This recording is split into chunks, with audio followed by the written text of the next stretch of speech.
Oke, kembali lagi bersama gue Lakmen di sini dan di episode ke-19 gue akan membahas tentang Dapodik. Sebenarnya udah gue singgung singkat di video-video sebelumnya. Nah, gue lupa ya di episode berapa, tapi kayaknya udah gue singgung lah tentang Dapodik. Dan di sini gue akan nge-share Dapodik itu apa, seberapa dekatnya antara Dapodik dengan lu sebagai guru nanti ke depannya. Oke, langsung aja ya.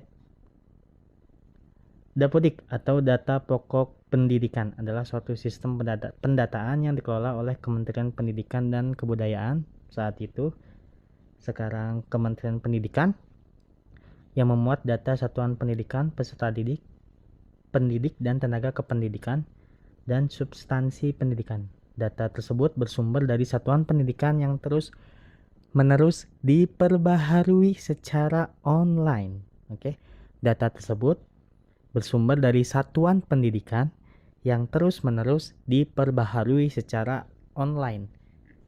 Jadi kasarnya ketika lu nanti menjadi seorang guru, khususnya lu guru honor nih, yang sekarang lu udah jadi guru honor ya sekarang, lu harus tahu apakah lu itu sudah tercantum di Dapodik atau belum. Karena ibaratnya gua menganggap Dapodik ini kayak pintu masuk pertama untuk ke jalur-jalur berikutnya gitu. Tanpa Dapodik ya lu akan stuck gitu, nggak akan bisa kemana-mana gitu, karena ini akan sangat berpengaruh ke depannya. Oke, ini akan gua kasih tahu nih. Jika sudah terdaftar di Dapodik atau lu udah masuk nih ke dalam Dapodik, yang pertama lu punya akun belajar ID, yang kedua lu bisa mengajukan NUPTK, yang ketiga nah lu bisa mendaftar seleksi P3K guru, yang keempat, lu bisa menunggu panggilan PPG Daljab atau dalam jabatan, dan masih banyak lagi manfaatnya. Oke, gua akan bahas satu-satu dulu ya. Memiliki akun belajar ID biasanya lu langsung dapat nih nanti akun belajar ID. Gunanya untuk apa? Sederhananya, salah satu contoh manfaatnya, lu bisa pakai Canva Premium, Canva Pro, pakai akun belajar ID. Itu salah satunya ya. Mengajukan NUPTK, nomor unik pendidik eh, tenaga kependidikan, NUPTK itu. Jadi ini ibaratnya kayak apa ya, kok tadi gerbang pertama, ini gerbang keduanya lah untuk ke selanjutnya gitu.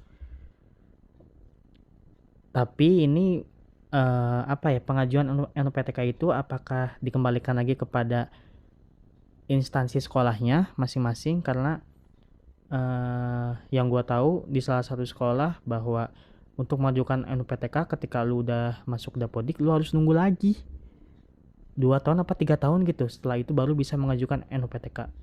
Wow, apa-apa menunggu gitu loh. Lalu yang ketiga, lu bisa mendaftar seleksi PDKK guru. Iya betul, ketika lu guru honor tapi belum uh, memiliki Dapodik,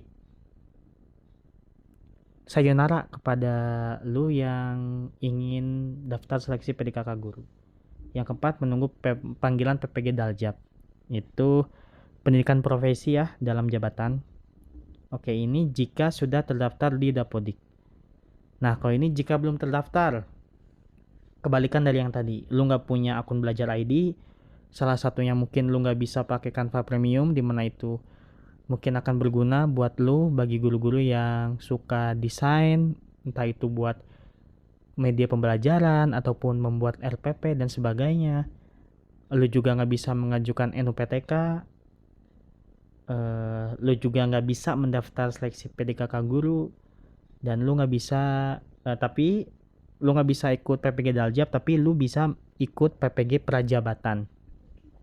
Jadi sekarang di zaman sekarang itu, di tahun sekarang, PPG itu ada dua, ada yang namanya PPG dalam jabatan dan ada yang namanya PPG Prajabatan.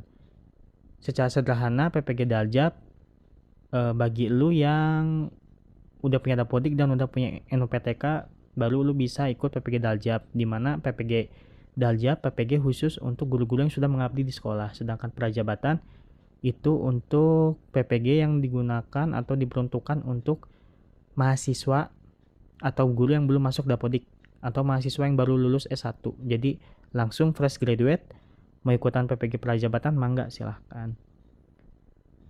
Dan ya, gue mau poin yang ketiga ya, tidak bisa mendaftar seleksi PDKK guru. Betul bahwa sebenarnya udah gue mention juga, ketika lu lulusan pendidikan, lu bisa kerja kemana sih? Salah satunya kan gue udah mention kalau lu bisa ikut seleksi PDKK guru. Ternyata di situ ada syarat yang walaupun tidak tercantum di situ bahwa untuk bisa mengikuti seleksi PDKK guru, lu harus memiliki Dapodik.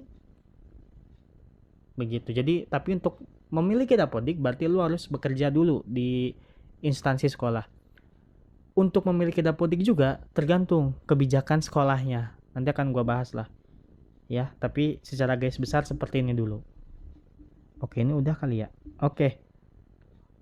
Untuk episode 19 gue cukupkan saja mengenai Dapodik karena kedepannya ini juga akan berkaitan membahas tentang Dapodik. Gue pamit, gue Lakman pamit undur diri dan dadah.